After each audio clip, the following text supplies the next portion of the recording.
196 ಸೂತ್ರಗಳು, ಪತಂಜಲಿ ಸೂತ್ರಗಳು, ಒಂದೊಂದು ಸೂತ್ರಗಳು ಮಾಣಿಕ್ಯಗಳೇ.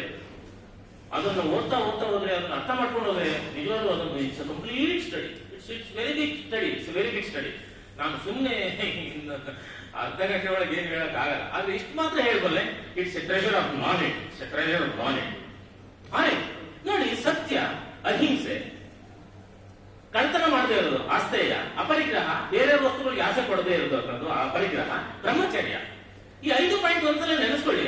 ಇದನ್ನು ಮಾಡದೇ ಇದ್ರೆ ಸಮಾಜಕ್ಕೆ ತೊಂದರೆ ಆಗುತ್ತೆ ತಾನೆ. ಇವಾಗ ಸತ್ಯ ಹೇಳಿದ್ರೆ, ಸುಳ್ಳು ಹೇಳಿದ್ರೆ ನನಗೇನು ಖುಷಿ ಆಗ್ಬೋದು, ಅದ್ರೆ ಸಮಾಜಕ್ಕೆ ತೊಂದರೆ ಆಗುತ್ತೆ. ನಾನು ಕಳ್ತನ ಮಾಡಿದ್ರೆ ನನಗೆ ಖುಷಿ ಆಗ್ಬೋದು, ಅವನಿಗೆ ಬೇರೆಯವ್ರಿಗೆ ತೊಂದರೆ ಆಗುತ್ತೆ. ಬೇರೆಯವ್ರ ಆಸ್ತಿಗಳನ್ನ ನಾನು ಕಬಳಿಸ್ಕೊಳ್ಳೋದ್ರಿಂದ ನನಗೆ ಖುಷಿ ಆಗ್ಬೋದು, ಬೇರೆ ಸಮಾಜಕ್ಕೆ ತೊಂದರೆ ಆಗುತ್ತೆ. ಬ್ರಹ್ಮಚರ್ಯ ನಾನು ಮಾಡದೇ ಇದ್ರೆ ನನಗೆ ಖುಷಿ ಆಗೋದೇನೋ, ಬಟ್ ಬೇರೆಯವ್ರಿಗೆ ತೊಂದರೆ ಆಗುತ್ತೆ. ಅದರಿಂದ ಇದನ್ನೆಲ್ಲ ಆಲೋಚನೆ ಮಾಡಿದ್ರು ಪತಂಜಲಿ.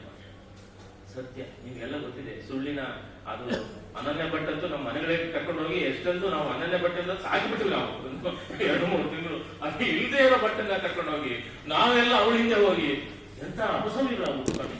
ಅಂದ್ರೆ ಒಂದು ಸುಳ್ಳು. ನಾನು ಯಾರ ಬಗ್ಗೆನೂ ನಾನೇನು ಮಾತಾಡಲ್ಲ. ಆದ್ರೆ ಸತ್ಯ ಅನ್ನೋದು ಸತ್ಯಂ ವದ ಧರ್ಮಂತರ. ಸತ್ಯ ದೇವರು, ಸತ್ಯವೇ ನಮ್ಮ ತಾಯಿ ತಂದೆ, ಸತ್ಯವೇ ನಮ್ಮ ಬಂಧು ಬಳಗ, ಸತ್ಯವಾಕಿಗೆ ಮಿಕ್ಕಿ ನಡೆದರೆ ನೆಚ್ಚನ ಪರಮಾತ್ಮ ಅಲ್ವಾ? ಸತ್ಯವೇ. ಅದೇ ಯೋಗದಲ್ಲಿ ಮೊದಲು ಸತ್ಯ ಹೇಳದೆ ಸತ್ಯ, ಸತ್ಯವನ್ನು ಹೇಳಿದರೆ ಯೋಗಿ, ಸತ್ಯವನ್ನು ಹೇಳದೆ ಇರೋದು ಯೋಗಿ ಅಲ್ಲ. ನೀವು ಎಷ್ಟು ಯೋಗ ಆಸನ ಮಾಡಿ, ಅಭ್ಯಾಸ ಮಾಡಿ, ಪ್ರಾಣಾಯಾಮ ಮಾಡಿ, ನೀವು ಸತ್ಯ ಹೇಳ್ತಾ ಇಲ್ಲ ಯೋಗಿ ಅಲ್ಲ. ನಾವು ಅಹಿಂಸೆ, ಹಿಂಸೆ ಮಾಡಬಾರ್ದು. ನಾವು ಒಳಗಡೆ ನಾವು ಹಿಂಸೆ ಮಾಡ್ಕೋಬಾರ್ದು, ಬೇರೆಯವ್ರಿಗೆ ಹಿಂಸೆ, ಅದು ಅವಾಗ ಯೋಗ ಆಗ್ತದೆ. ಕಳ್ತನ ಮಾಡಬಾರ್ದು. ಇದೆಲ್ಲ 5 ರತ್ನಗಳನ್ನು ಹೇಳಿದ್ರೆ ಯಮ ನಿಯಮದಲ್ಲಿ ಅದೆಲ್ಲ ನಾವು ನೋಡಿ. ಶೌಚ ನಾವು ಕ್ಲೀನ್ ಆಗಿದ್ರೆ ನಮಗೆ ಒಳ್ಳೆಯದು. ಬೇರೆಯವ್ರಿಗೂ ನಮ್ಮಿಂದ ಕಜ್ಜಿ ಗಿಜ್ಜಿ ಬರ್ಬೋದು, ಆದ್ರೆ ನಮಗೆ ಫಸ್ಟ್ ಇನ್ಫೆಕ್ಷನ್ ಆಗುತ್ತೆ.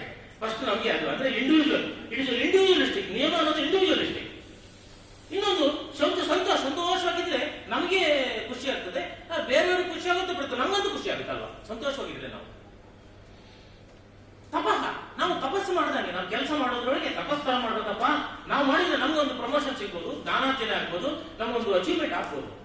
ಸ್ವಾಧ್ಯಾಯ, ನಾವು ಓದಿದ್ರೆ ನಮಗೆ ನಾಲೆಡ್ಜ್ ಇಂಪ್ರೂವ್ ಆಗ್ತದೆ ಹೊರತು ಬೇರೆಯವ್ರಿಗೆ ನಾಲೆಡ್ಜ್ ಇಂಪ್ರೂವ್ ಆಗ್ತಾ ಅಂತ ನಾವೇನ್ ಮಾಡೋಣ? ನಮಗೆ ನಾಲೆಡ್ಜ್ ಇಂಪ್ರೂವ್ ಆಗ್ತಲ್ಲ. ಸ್ವಾಧ್ಯಾಯ ಮಾಡೋದು, ನಾವೇ ಸ್ವಂತ ಓದಿ ನಮ್ಮ ಬಗ್ಗೆ ನಾವೇ ತಿಳ್ಕೊಳ್ಳುವಂಥದ್ದು ಅಲ್ವಾ? ಆತ್ಮಜ್ಞಾನ ಅಂತದ್ದು ಇನ್ನು ಸ್ವಾಧ್ಯಾಯಕ್ಕೆ ಆತ್ಮಜ್ಞಾನ ಅಂತದ್ದು ಇನ್ನೊಂದು ಅರ್ಥ ಕೊಡ್ಬೋದು. ನಾವು ನಮ್ಮನ್ನೇ ನಾವು ತಿಳ್ಕೊಳ್ಳುವಂಥದ್ದು. ನಾವು ಎಲ್ಲಿಂದ ಬಂದ್ವಿ, ಯಾಕೆ ಬಂದ್ವಿ, ಏನು ಹೇಳ್ತದೆ ಅಂತ. Spirituality, what is spirituality? Spirituality ಅಂದ್ರೆ knowing your self is spirituality. Spirituality ಏನೋ ದೇವ್ರ ಪೂಜೆ ಮಾಡ್ಬಿಡ್ತೀನಿ, ಅಲಂಕಾರ ಮಾಡ್ತೀನಿ, ಏನೋ ಮಣಗಟ್ಲೆ ಹೂ ತಂದು ಹಾಕ್ಬಿಡ್ತೀನಿ, spirituality. Spirituality is knowing my self. ನನ್ನನ್ನೇ ನಾವು ತಿಳ್ಕೊಂಡಾಗ ಅದು ಸ್ಪಿರಿಚುಯಾಲಿಟಿ ಆಗುತ್ತೆ. ಅದು ಬಹಳ ಮುಖ್ಯವಾದದ್ದು. ಆಮೇಲೆ ನಾನು ಯಮ ನಿಯಮ ಆಯ್ತು. ಆಸನ, ದೇಹದ ಭಾಗಗಳನ್ನು ಉಪಯೋಗಿಸಿಕೊಂಡು ಮಾಡುವಂಥದ್ದು ಫಿಸಿಕಲ್ ಎಕ್ಸರ್ಸೈಸ್ ಇಸ್ಕೊಂಡು ಆಸನ. ಪ್ರಾಣಾಯಾಮ, ಉಸಿರನ್ನ ನಾನು ನಿಯಂತ್ರಣ ಮಾಡ್ಕೊಳ್ತೇನೆ. ಅಸ್ಮಿನ್ ಸತಿ ಶ್ವಾಸ ಪ್ರಶ್ವಾಸಯೋ ಗತಿ ವಿಚ್ಛೇದ ಪ್ರಾಣಾಯಾಮ ಅಂತ ಹೇಳಿ ಪ್ರಾಣಾಯಾಮದ ಸೂತ್ರವನ್ನೇ ಹೇಳ್ತಾರೆ ಪತಂಜಲಿಗಳು. ನಾವು ಉಸಿರಾಡ್ತಾ ಇರ್ತೀವಲ್ವಾ, ಉಸಿರಾಡ್ತಾ ಇರ್ತೀವಿ, ಸುಮ್ಮನೆ ಉಸಿರಾಡ್ತಿರ್ತೀವಿ ಅಷ್ಟೇ. ಅದಕ್ಕೆ ಒಂದು ತಡೆಯನ್ನು ಕೊಡ್ತದಂತೆ ಪ್ರಾಣಾಯಾಮ. ಅಲ್ಲಿ ಸ್ವಲ್ಪ ನಿಲ್ಲಿಸ್ಕೊಂಡು ಅಂತರ್ಕುಂಭಕ ಮಾಡುತ್ತಾ ಬಾಹ್ಯ ಕುಂಭಕ ಮಾಡುತ್ತಾ, ಬಾಹ್ಯಾಭ್ಯಂತರ ಸ್ಪಂದವೃತ್ತಿ ದೇಶಕಾಲ ಸಂಖ್ಯಾಪಿ ಪರಿದೃಷ್ಟೋ ದೀರ್ಘ ಸೂಕ್ಷ್ಮ. ಇನ್ನೊಂದು ಸೂತ್ರ ಹೇಳ್ತಾರೆ, ಬಾಹ್ಯಾಭ್ಯಂತರ ಸ್ತಂಭವೃತ್ತಿಯನ್ನು ನಿಲ್ಲಿಸ್ಕೊಳ್ತೀಯಪ್ಪ ನೀವು ಉಸಿರನ್ನ. ಬಾಹ್ಯ ಅಂತರ, ಹೊರಗಡೆ ಅಂದ್ರೆ ಹೊರಗಡೆ ಮಾಡುವಂತ, ಹೊರಗಡೆ ಉಸಿರನ್ನು ಹೊರಗೆ ಹಾಕಿದಾಗ ನಿಲ್ಲಿಸ್ಕೊಳ್ಳುವಂಥದ್ದು, ಒಳಗಡೆ ಉಸಿರು ಒಳಗಿದೆ ಅಂತರ್ಕುಂಭಕ, ಬಾಹ್ಯ ಕುಂಭಕ ಅಂತ. ಬಾಹ್ಯಾಭ್ಯಂತರ ಸ್ತಂಭವೃತ್ತಿಯನ್ನು ನಿಲ್ಲಿಸ್ಕೊಳ್ಳೋದು. ದೇಶ ಕಾಲ ಸಂಖ್ಯಾಭಿ, ದೇಶ ಅಂದ್ರೆ ಭಾರತ ದೇಶ, ಆ ದೇಶ ಈ ದೇಶ ಅಲ್ಲ. ದೇಶ ಅಂದ್ರೆ ಈ ದೇಶ ಪರ್ಟಿಕ್ಯುಲರ್ ಪ್ರದೇಶಕ್ಕೆ ದೇಶ, ದೇಶ ಆ ಭಾಗದಲ್ಲಿ ದೇಶ ಕಾಲ ಸಂಖ್ಯಾಭಿ. ಎಷ್ಟು ಕಾಲ ನಿಲ್ಲಿಸ್ಕೊಳ್ತೀನಿ ನಾನು, ಸಂಖ್ಯೆ ಎಷ್ಟು, 1 2 3 4 5 6 ನೋಡಿ. ಪತಂಜಲಿ ಮಹರ್ಷಿಗಳು ಎಷ್ಟು ಸೈಂಟಿಫಿಕ್ ಮಾಡಿ ಪರಿದೃಷ್ಟು ಯೋಚನೆ ಮಾಡಿದ್ರೆ, ಪರಿದೃಷ್ಟು ನೋಡಿದ್ರೆ, ಒಳಗಡೆಯಿಂದ ನೋಡಿದ್ರೆ ದೀರ್ಘ ಸೂಕ್ಷ್ಮ. ಇದು ದೀರ್ಘವಾಗಬೇಕು. ಯಾವುದು? ಉಸಿರು ನಿಲ್ಲಿಸ್ಕೊಳ್ಳೋದು ದೀರ್ಘ ಆಗಬೇಕು, ಸೂಕ್ಷ್ಮ ಅಥವಾ ಒಳಗಡೆ ಅಂತರಂಗದ ಆತ್ಮನನ್ನ ನಾನು ಒಳಗಡೆ ತಿಳ್ಕೊಳ್ತೀನಿ, ಅನುಭವಿಸ್ತೀನಿ. ಇಲ್ಲಿ ನನಗೆ ಸಿಗ್ತಾ ಇದೆ, ಇಲ್ಲಿ ನನಗೆ ಆನಂದ ಸಿಗ್ತಾ ಇದೆ. ಆನಂದಂ ಪರಬ್ರಹ್ಮಣ. ಅಹಂ ನಿರ್ವಿಕಲ್ಪೋ ನಿರಾಕಾರ ರೂಪೋ ವಿಗದ್ವಾಚ ಸರ್ವತ್ರ ಸರ್ವೇಂದ್ರಿಯ ನವಾಸಂಗತಂ ನೈವ ಮುಕ್ತಿರ್ನ ಬಂಧ ಚಿದಾನಂದ ರೂಪ ಶಿವೋಹಂ ಶಿವೋಹಂ ಶಿವೋಹಂ ಶಿವೋಹಂ.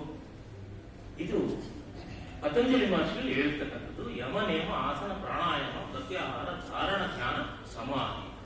ನಮ್ಮಲ್ಲಿ ಎಷ್ಟೋ ಅಪನಂಬಿಕೆಗಳು ಅಥವಾ ತಪ್ಪು ಗ್ರಹಿಕೆಗಳು, ಒಂದಿಷ್ಟು ಯೋಗ ಮಾಡ್ಬಿಡ್ತೀನಿ, ಕಾಲು ತಗೊಂಡ್ಬಿಟ್ಟು ತಲೆಗಳ ಅಂಟಿಸ್ಕೊಂಡ್ಬಿಡ್ತೀನಿ, ಇನ್ನೆಲ್ಲ ತಿರ್ಸ್ಕೊಂಡ್ಬಿಟ್ಟು ಕೈಯೆಲ್ಲ ತಗೊಂಡು ಎಲ್ಲೆಲ್ಲೋ ಮಾಡ್ಬಿಡ್ತೀನಿ. ಅದು ಯೋಗನೇ ಒಂದು ರೀತಿಯಲ್ಲಿ ವ್ಯಾಯಾಮ. ಅದು ಯೋಗ ಅಂದ್ರೆ ಇವು need not have to do all that. ಏನು ಕಾಲೆಲ್ಲ ತಗೊಂಡು ತಲೆಯೆಲ್ಲ ತಗೊಂಡು ಕೆಲವು ತಕ್ಷಣ ನಿಂತ್ಕೊಬಿಡ್ತಾರೆ ಚಕ್ರಾಸನ ಅಂತ ಹೇಳಿ. ಆ ಮಕ್ಕಳಲ್ಲಿ ಎಷ್ಟು ಹಿಂಸೆ ಮಾಡ್ತಾರೆ ಅಂದ್ರೆ, ಮಕ್ಕಳ ಹತ್ರ ಮಾಡಿಸಿ ಅವರಿಗೆ ಸ್ವಂತದಲ್ಲಿ ಶಕ್ತಿನೇ ಇಲ್ದಂಗೆ ಆಗ್ಬಿಡುತ್ತೆ. ಅಂತಂದೆಲ್ಲ ಮಾಡಬಾರ್ದು. ನಿಜವಾಗ್ಲು ನಾನು ನೋಡ್ತೇನೆ ಕೆಲವು ಯೂಟ್ಯೂಬ್ಗಳಲ್ಲಿ, ಅದೇನೋ ಇದಕ್ಕೆ ಹೋಗೋದು ಮುಂದಕ್ಕೆ ಬರೋದು, ಹಿಂದಕ್ಕೆ ಹೋಗೋದು ಮುಂದಕ್ಕೆ ಬರೋದು, 10 ಸಲ ಹೋಗ್ತಾರೆ, ಇದಕ್ಕೆ ಬರ್ತಾರೆ. ಬಹಳ ವೆರಿ ಡೇಂಜರಸ್. ಇಟ್ ಈಸ್ ಏನೋ ಪ್ರೆಷರ್ಗೋಸ್ಕರ ಮಾಡ್ತಾರೆ, ಅದೇನೋ ಪ್ರೈಸ್ಗೋಸ್ಕರ ಮಾಡ್ತಾರೆ, ಏನೋ ಒಂದು ಅವಾರ್ಡ್ಗೋಸ್ಕರ ಮಾಡುವಂಥದ್ದು. ಇವೆಲ್ಲ it's all very dangerous. One fight day they will not have any energy in there. ಸ್ವಂತದಲ್ಲಿ ಏನು ಶಕ್ತಿನೇ ಇರೋದಿಲ್ಲ, ಹೀನ ಆಗ್ಬಿಡ್ತಾರೆ, ತುಂಬಾ ಕಷ್ಟ ಆಗ್ತದೆ, ಕಷ್ಟದಲ್ಲಿ ತೊಂದರೆ ಆಗೋಸ್ಕರ. ಆದ್ರಿಂದ ಸ್ಥಿರ ಸುಖಂ ಆಸನ. ಆಸನ ಅಂದ್ರೆ ಏನಪ್ಪಾ ಅಂದ್ರೆ, ನೀವು ಕುತ್ಕೊಂಡಿದ್ದೀರಲ್ಲ, ಬೆನ್ನೇನ ಮಾಡ್ಕೊಳ್ಳಿ ಎಲ್ಲ ಒಂದ್ಸಲ ಎಲ್ಲ all of it keep your back straight. All right. ಈ ಬೆನ್ನು ನೇರ ಮಾಡ್ಕೊಂಡೆ ನಾನು 10 ನಿಮಿಷ ಕುತ್ಕೊಳ್ತೀನ, ಅದೇ ಆಸನ. ಹೀಗೆ ಕುತ್ಕೊಂಡಿದ್ರೆ 10 ಗಂಟೆ 10 ನಿಮಿಷ ಕುತ್ಕೊಂಡ್ರೆ ಅದೇ ಆಸನ. ಈಗ ಸ್ವಂತ ಕೂತ್ಕೊಂಡು ದೇಹ ಕೂತ್ಕೊಂಡಿದ್ರೆ ಅದು ಆಸನ ಆಗೋದು. ಸ್ಟ್ರೈಟ್ ಆಗಿರ್ಬೇಕು, ಅದೇ ಸ್ಥಿರ ಸುಖಂ ಆಸನ. ಯಾವುದೇ ಸ್ಥಿತಿಯಲ್ಲಿ ಕೂತ್ಕೊಳ್ತೀವಿ ನಾವು, ಸ್ಥಿರವಾಗಿ ಕೂತ್ಕೊಳ್ತೀನಿ, ಆರಾಮಾಗಿ ಕೂತ್ಕೊಳ್ತೀನಿ, without any tension, without any problem, that is yoga asana. ಆಮೇಲೆ ಪ್ರಾಣಾಯಾಮ. ಯಮ ನಿಯಮ ಆಸನ ಪ್ರಾಣಾಯಾಮ. ಪ್ರಾಣಾಯಾಮ ಅಂದ್ರೆ ಶ್ವಾಸ ಪ್ರಶ್ವಾಸಯೋಹೋ ತಸ್ಮಾತ್ ಯೋಗೇ ತಸ್ಮಾತ್ ಆಸನೆ ದೃಢೇ ಯೋಗಿ. ತಸ್ಮಾತ್ ಅದಾದ್ಮೇಲೆ ಆಸನೆ ದೃಢೇ ಯೋಗಿ. ಆಸನಲ್ಲಿ ದೃಢವಾಗ್ತಾನೆ. ಯೋಗದಲ್ಲಿ ಹೇಳ್ತಕ್ಕಂಥ ಮಾತು ಆಸನೆ ದೃಢೇ ಯೋಗಿ. ವಶಿ ಹಿತಮಿತಾಶನ. ಊಟ ಕಡಿಮೆ ಮಾಡ್ತಾನೆ ನೋಡಿ. ಹಠಯೋಗದಲ್ಲಿ ಸ್ವಾತ್ಮಾರಾಮ ಹೇಳುವಂತ ಮಾತು ಬಹಳ ಸುಂದರವಾಗಿರ್ತಕ್ಕಂಥದ್ದು. ಯೋಗ ಮಾಡ್ತಾ ಹೋದ್ರೆ ಈ ಊಟ ಕಡಿಮೆ ಆಗುತ್ತಂತೆ. ಯೋಗ ಮಾಡೋರು, ಕರೆಕ್ಟ್ ಆಗಿ ಯೋಗ ಮಾಡೋರು ಜಾಸ್ತಿ ತಿನ್ನೋದಿಲ್ಲ. ಆದ್ರಿಂದ ಇದನ್ನ ನಾವು ಆಸನ, ಪ್ರಾಣಾಯಾಮ, ಪ್ರತ್ಯಾಹಾರ. ಪ್ರತ್ಯಾಹಾರ ಅಂದ್ರೆ ನಮ್ಮ ಅಂಗಾಂಗಗಳು ಯಾವಾಗಲೂ, ನಮ್ಮ ಪಂಚೇಂದ್ರಿಯಗಳು ಯಾವಾಗ ಹೊರಗಡೆ ತಗೊಂಡಿದೆ. ಕಣ್ಣು ಹೊರಗಡೆನೆ ಇದೆ, ಮೂಗು ಹೊರಗಡೆ ಇದೆ, ಕಿವಿ ಹೊರಗಡೆ, ಎಲ್ಲ ಒಳಗಡೆ ಏನಿಲ್ಲ, ಎಲ್ಲ ಹೊರಗಡೆ ಇದೆ. ಅದನ್ನ ಹೊರಪ್ರಪಂಚದಲ್ಲಿ ಅದು ಆಹಾರ ಹುಡ್ಕೊಂಡು ಹೋಗ್ತಾ ಇರ್ತಾರೆ. ಕಣ್ಣು ಹೊರಗಡೆ ಆಹಾರ ಹುಡ್ಕೊಂಡು ಹೋಗುತ್ತೆ, ಕಿವಿ ಹೊರಗಡೆ ಏನೋ ಗಾಸಿಪ್ಸ್ ಮಾಡೋದು, ಏನೋ ಕೇಳ್ತಂದ್ಬಿಡ್ತು, ಅದು ಖುಷಿ ಸಿಗುತ್ತೆ. ವಾಸನೆ ಹೊರಗಡೆ ಇರ್ತದೆ, ಅದನ್ನೆಲ್ಲ ಹೊರಗಡೆ ತಿಳಿಸ್ಕೊಡ್ತೀನಿ ಅಂದಾಗ ಪ್ರತ್ಯಾಹಾರ. ಅದಕ್ಕೆ ಬೇರೆ ರೀತಿಯಾದಂತಹ ಒಳಗಡೆ ಆಹಾರ ಕೊಡ್ತೀನಿ ಅಂದಾಗ ಪ್ರತ್ಯಾಹಾರ. ಧಾರಣ ಅಂದ್ರೆ ಫೋಕಸ್. ಯಾವುದೋ ಒಂದು ನೋಡ್ತೀನಿ, ಒಂದು ಸೂರ್ಯನನ್ನು ನೋಡ್ತೇನೆ, ಒಂದು ದೀಪವನ್ನು ನೋಡ್ತೇನೆ, ಅದನ್ನು ಧರಿಸ್ತೇನೆ. ಧಾರಿ ಧರಿಸುವುದು ಧಾರಣ. ಧ್ಯಾನ ಅಂದ್ರೆ ಏನು? ಧ್ಯಾನ ಅಂದ್ರೆ ನಿರ್ವಿಷಯಂ ಧ್ಯಾನ. ಥಾಟ್ಲೆಸ್ ಸ್ಟೇಟ್ ಇಸ್ ಕಾಲ್ಡ್ ಧ್ಯಾನ. Thoughtless state. ಕೆಲವರು ಹೇಳ್ತಾರೆ, ಹೇ ರಾಮಕೃಷ್ಣ ಗೋವಿಂದ ಅಂತ ಹೇಳು, ಓಂ ಹೇಳು, ಅದೆಲ್ಲ ಧ್ಯಾನ ಆಗೋದೇ ಇಲ್ಲ. ಧ್ಯಾನ ಯಾವಾಗ ಆಗ್ತದೆ? ನಿರ್ವಿಷಯಂ ಧ್ಯಾನ. Thoughtless state. You come to a zero state. You liberate yourself from the entire world. That is called ಧ್ಯಾನ, ಮೆಡಿಟೇಷನ್. ಎಲ್ಲವನ್ನು ಮರೆತಾಗ ಮೆಡಿಟೇಷನ್. ಆಮೇಲೆ ಸಮಾಧಿ. ಅದನ್ನು ಮೀರಿ ನಾವು ಎಲ್ಲವನ್ನು ದೇವರಲ್ಲಿ ನಾವು ಮರ್ಜಾಗಿ ಎಲ್ಲವನ್ನು ನಾವು ಮೀರಿದಾಗ ಸಮಾಧಿ ಆಗ್ತದೆ ಹೇಳಿ ಪತಂಜಲಿ ಮಹರ್ಷಿಗಳು ಹೇಳ್ತಕ್ಕಂಥ ಮಾತು. ಇನ್ನ ಡಿವಿಜಿಯವರು ಬಹಳ ಸುಂದರವಾಗಿ, ಇನ್ನ ವಿಶ್ವೇಶ್ವರ ಗಾಯತ್ರಿಯವರೇ ಇನ್ನೊಂದು 5-10 ನಿಮಿಷದೊಳಗೆ ನಾನು ಮುಗಿಸ್ಕೊಳ್ತೀನಿ. ನಾನು ಹಾಗೆ ಉಪಸಂಹಾರದ ಹಾಗೆ ನಾನು ಏನೇನು ಇಷ್ಟೊತ್ತು ಏನ್ ಮಾತಾಡಿದ್ದೆ ಅದನ್ನೆಲ್ಲ ಕನ್ಕ್ಲೂಡ್ ಮಾಡಿಬಿಟ್ಟು ಡಿವಿಜಿಯವರು ಇದನ್ನು ಏನ್ ಹೇಳ್ತಾರೆ ಅನ್ನೋ ಮಾತು ಹೇಳ್ಬಿಟ್ಟು ನಾನು ತರಗತಿಯನ್ನು ಮುಗಿಸ್ಕೊಳ್ತೇನೆ, ನಾನು ಉಪನ್ಯಾಸ ಮುಗಿಸ್ಕೊಳ್ತೇನೆ. 2 ಕೋಣೆಗಳ ನೀ ಮಾಡು ಮನದಾಲಯದಿ, 2 ಕೋಣೆಗಳ ನೀ ಮಾಡು ಮನದಾಲಯದಿ, ಪರಕೋಣೆಯಲ್ಲಿ ಲೋಗರಾಟಗಳ ನಾಡು ವಿರಮಿಸೊಬ್ಬನೆ, ಒಳ ಕೋಣೆಯಲ್ಲಿ ಮೌನದಲ್ಲಿ ಶಾಂತಿಯಲ್ಲಿ. ಹೊರಯೋಗ ಸೂತ್ರವಿದು ಮಂಕುತಿಮ್ಮ. ಯೋಗ ಸೂತ್ರ ಅಂತ ಹೇಳ್ತಾರೆ. 2 ಕೋಣೆಗಳ ನೀ ಮಾಡು ಮನದಾಲಯದಿ. ನಾವು ಪ್ರಪಂಚದ ಜೊತೆಗೆ ನಾವು ಇರಬೇಕಾದ್ರೆ ನಾವು ಬೇರೆ ಬೇರೆ ಪಾತ್ರಗಳೆಲ್ಲ ಮಾಡ್ತಿರ್ತೇವೆ. ಒಂದ್ ಕಡೆ ಅಪ್ಪ ಆಗ್ತೇನೆ, ಇನ್ನೊಂದ್ ಕಡೆ ಮಾವ ಆಗ್ಬಿಡ್ತೇನೆ, ಇನ್ನೊಂದ್ ಕಡೆ ಅಣ್ಣ ಆಗ್ತೇನೆ, ಇನ್ನೊಂದ್ ಕಡೆ ಬಾಸ್ ಆಗಿರ್ತೇನೆ. ಒಂದೊಂದು ಕಡೆ ಒಂದೊಂದು ತರ ಇರ್ತೇನೆ. ಆದ್ರೆ ಎಲ್ಲೆಲ್ಲಿ ಹೇಗಿರ್ಬೇಕು ಅಲ್ಲಿ ಹಾಗೆ ಇರ್ಬೇಕು. ಆಗ ನಾವು 2 ಕೋಣೆಗಳಲ್ಲಿ ವಿರಮಿ ಸ್ವಲ್ಪ ನೀನು ಒಳ ಕೋಣೆಯಲ್ಲಿ ಮೌನದಲ್ಲಿ ಶಾಂತಿಯಲ್ಲಿ ನೀನು ಒಳಗಡೆ ತಿಳಿಸ್ಕೊಳ್ಳಪ್ಪ. ಅದಕ್ಕೆ ನಮ್ಗೆ ಪೃಥ್ವಿ ಕ್ರಿಯಾದು ಕಾಲೋಗಾದೇ ವಿಕ್ರಮ್ ವಿಷ್ಣುನಾಥ ಪಂಚಧಾರೆಯ ಮಾದೇವಿ ಪವಿತ್ರ ಪುರುಷ. ಆ ಕೂರ್ಮ ಅನ್ನೋ ಒಂದು ಶಬ್ದವನ್ನು ತರ್ತಾರೆ ಇದರೊಳಗೆ ಮಹಾನಾರಾಯಣ ಉಪನಿಷತ್ತಲ್ಲಿ. ಕೂರ್ಮ ಅದು ಹೇಗಪ್ಪ ಅಂದ್ರೆ ಆಮೆ ಏನಾದ್ರೂ ಡಿಸ್ಟರ್ಬ್ ಆದ್ರೆ ಚಕ್ಕಂತ ಎಳ್ಕೊಂಡ್ಬಿಡುತ್ತದೆ ಒಳಗಡೆ. ಆ ಲಿಮ್ಸ್ ಎಲ್ಲ, ಆ ಕಾಲುಗಳನ್ನು 4 ಕಾಲುಗಳು ಏನಿರುತ್ತೆ ಅದನ್ನ ಟಕ್ಕಂತ ಒಳಗೆ ಎಳ್ಕೊಂಡ್ಬಿಡುತ್ತದೆ. ಆ ಬೆನ್ನಿಗೆ ಬಹಳ ಗಟ್ಟಿಯಾಗಿರ್ತದೆ, ಕಲ್ಲು ಹೊಡೆದ್ರು ಕೂಡ ಏನೂ ಆಗೋದಿಲ್ಲ. ಆ ರೀತಿಯಾಗಿ ನಾವು ಕೂರ್ಮ ಸವಿತ್ರಂ ಕುರುಚಾಸನಂ ಅಂತ ಹೇಳಿ ಕೂರ್ಮನ ಅವತಾರ ಬಂದಿದ್ದೇ ಆ ರೀತಿಯಾಗಿ ಆ ಒಂದು ಕಾನ್ಸೆಪ್ಟ್ ಅನ್ನ ಹೇಳೋದಕ್ಕೋಸ್ಕರ ಅಂತ ಹೇಳಿ 2 ಕೋಣೆಗಳನ್ನು ನೀನ್ ಮಾಡು ಮನಸ್ಸನ್ನ. ಆಮೇಲೆ ಇನ್ನೊಂದು ಬಹಳ ಸುಂದರವಾಗಿ ಹೇಳ್ತಕ್ಕಂಥದ್ದು, ಹೊರಗು ಹೊರೆಯಾಗದವೋ ಒಳಗನನ್ನು ಬಳಸಿ. ಹೊರಗು ನಮ್ಮ ಪ್ರಪಂಚಕ್ಕೆ ಹೊರೆ ಆಗ್ಬಾರ್ದಂತೆ ನಾವು.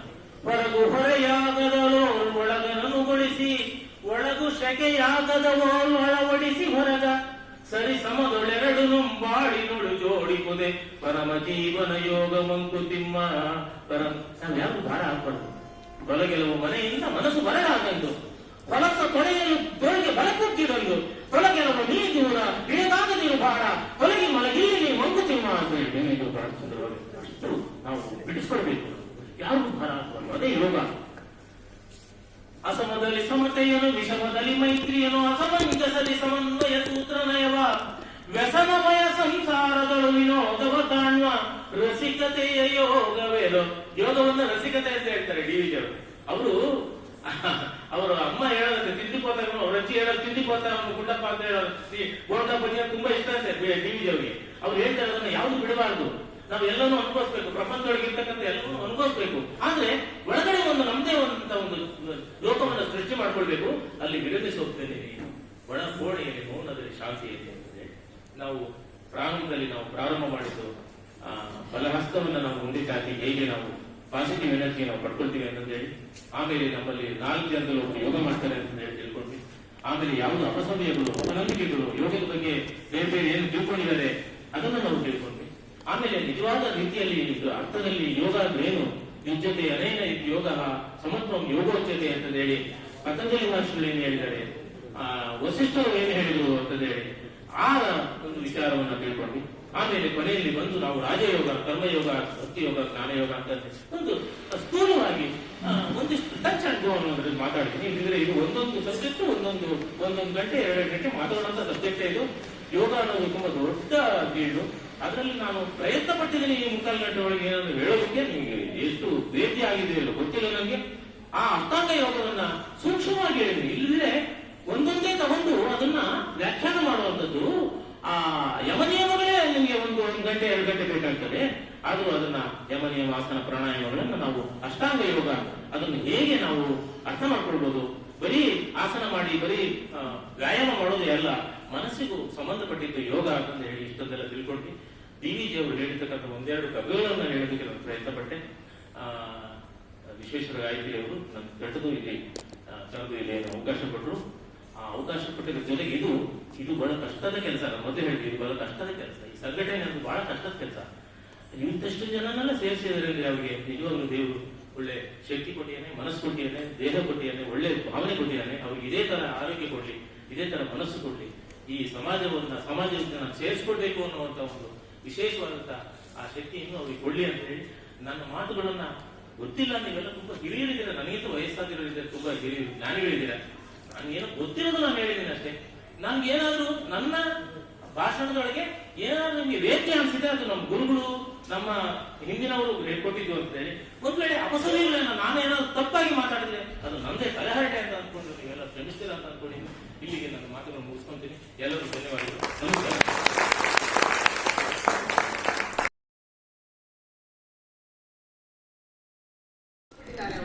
ಅವರ ಯೋಗದ ಬಗ್ಗೆ ಉತ್ತಮವಾದ ಒಂದು ಉಪನ್ಯಾಸವನ್ನು ನಮಗೆ ಕೊಟ್ಟಿದ್ದಾರೆ.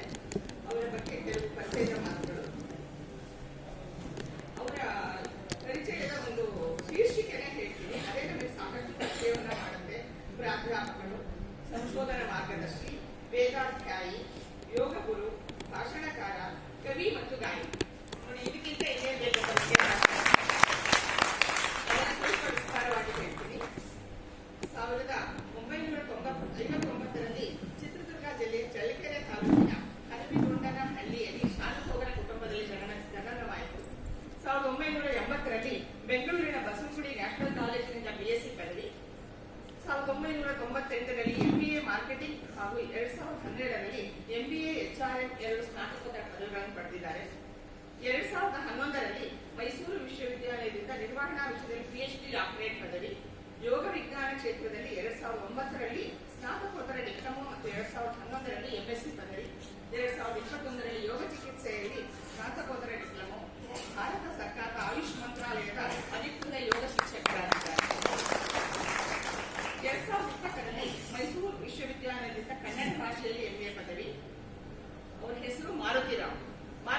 ವಿಶ್ವವಿದ್ಯಾಲಯದಿಂದ ಕನ್ನಡ ಭಾಷೆಯಲ್ಲಿ MA ಪದವಿ, ಕನ್ನಡದಲ್ಲಿ PhDಗಾಗಿ ಮಹಾಪ್ರಬಂಧ ಇನ್ನೂ ಸಿದ್ಧ ಆಗ್ತಾ ಇದೆ.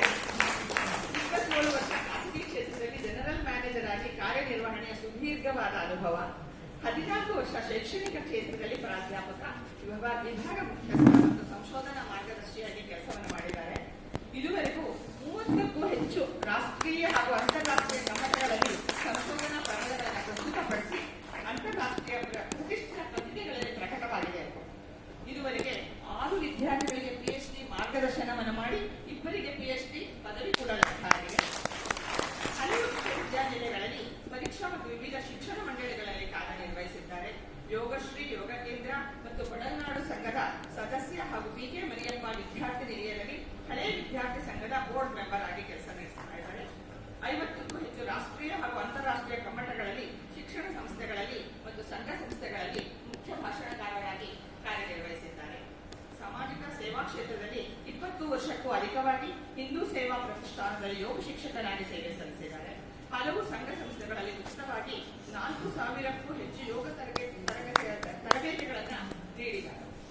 2013ರಲ್ಲಿ ಶಿವಶಕ್ತಿ ಯೋಗ ಸಂಸ್ಥೆಯಿಂದ ಯೋಗಾಚಾರ್ಯ ಎಂಬ ಬಿರುದು ಬಂದಿದೆ. 2015ರಲ್ಲಿ ಬೆಸ್ಕಾಂನಿಂದ ಯೋಗ ಸೇವೆಗಾಗಿ ಪುರಸ್ಕಾರ. 2016ರಲ್ಲಿ ಯೋಗಶ್ರೀ ಯೋಗ ಕೇಂದ್ರದಿಂದ ದಶಕದ ನಿರಪೇಕ್ಷಿತ ಸೇವೆಗಾಗಿ ಸನ್ಮಾನಿಸಲ್ಪಟ್ಟಿದ್ದಾರೆ. 2018ರಲ್ಲಿ ಬೆಂಗಳೂರು ದಕ್ಷಿಣ ರೋಟರಿ ಸಂಸ್ಥೆಯಿಂದ ಅತ್ಯುತ್ತಮ ಶಿಕ್ಷಕ ಪದವಿ ಪ್ರದಾನವಾಗಿದೆ. ಕನ್ನಡದ ಕವಿಯಾಗಿ 2013ರಲ್ಲಿ ಅಖಿಲಂ ಮಧುರಂ, 2015ರಲ್ಲಿ ಮಾನಸ ಗೀತಂ, 2020ರಲ್ಲಿ ಭಾವಭಂಗ ಕವನ ಸಂಕಲನ ಲೋಕಾರ್ಪಣೆಯಾಗಿದೆ.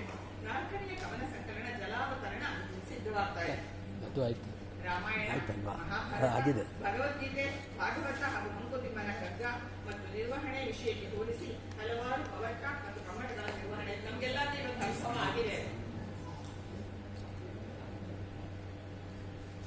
ರಾಮಾಯಣ ಪ್ರಸ್ತುತ ಅಂಕುರ್ ಯೋಗ ಮತ್ತು ವ್ಯಕ್ತಿ ವಿಕಸನ ಕೇಂದ್ರದ ನಿರ್ದೇಶಕರಾಗಿ ಕಾರ್ಯನಿರ್ವಹಣೆ ಮಾಡಿದ್ದಾರೆ. ನನ್ನ ಪರಿಚಯ ಭಾಷಣನೇ ಇಷ್ಟ ಇರ್ಬೇಕಾದ್ರೆ ಅವ್ರು ಇನ್ನೂ ಎಷ್ಟು ವಿಷಯಗಳನ್ನು ಮುಚ್ಚಿಡ್ಬೋದು ಅಂತ ನನಗೆ ಅನಿಸ್ತಾ ಇದೆ. ಇವತ್ತು ಈ ಸನ್ಮಾನ ಕಾರ್ಯಕ್ರಮ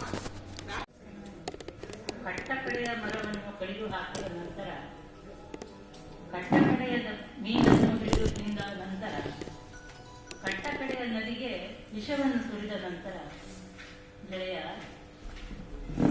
ನೋಟನ್ನು, ಡಾಲರನ್ನು, ಪೈಸೆಯನ್ನು ತಿನ್ನಲು ಸಾಧ್ಯವಿಲ್ಲ ಅಂತ ನಿನಗೆ ಆವಾಗ ಅರಿವಾಗುತ್ತೆ.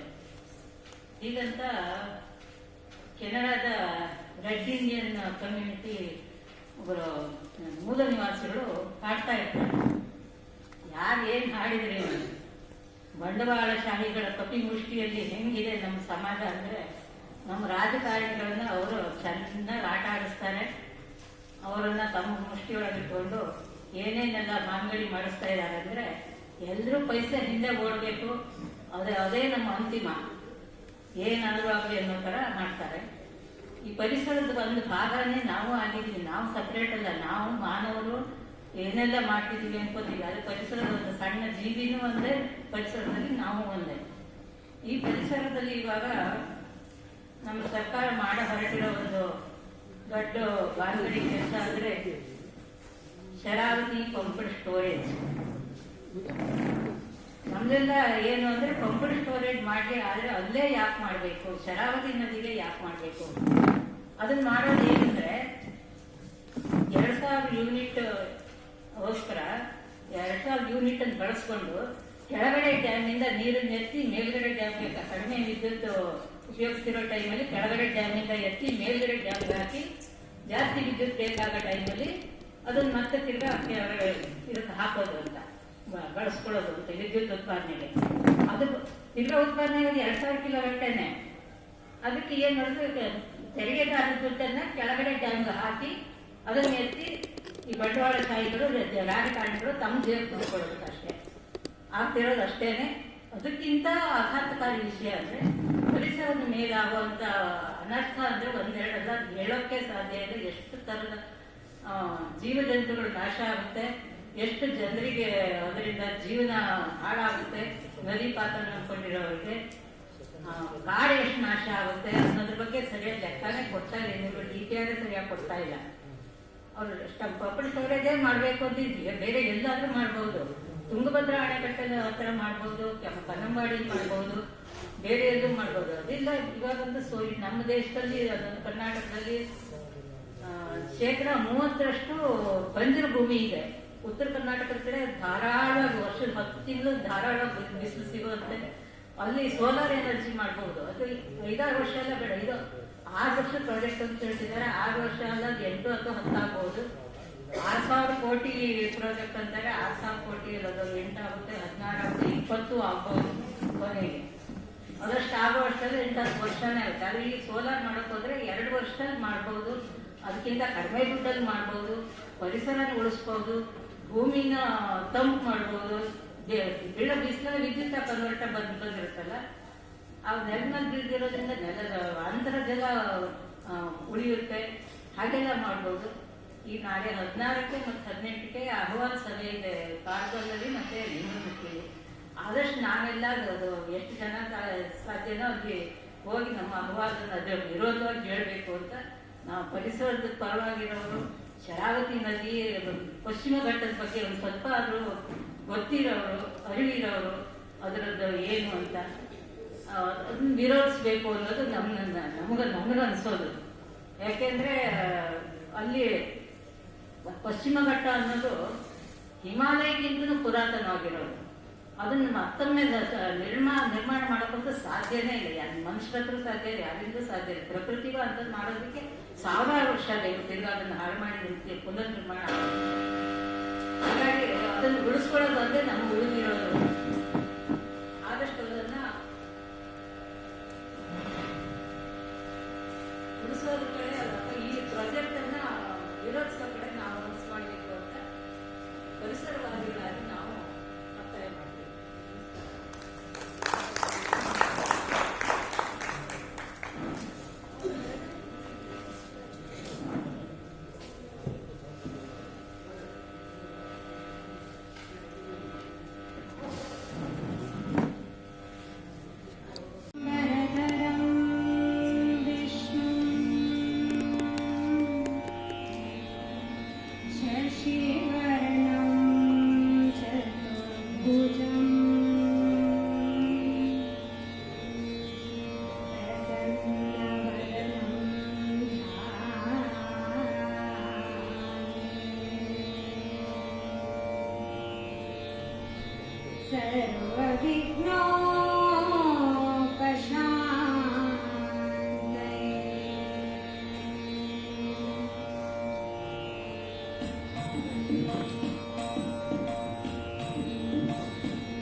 ಗಣನಾಥ ಸ್ಮರಿಸುವೆ ದೇವಾ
ಚಿರಮತಿಯ ಕೈ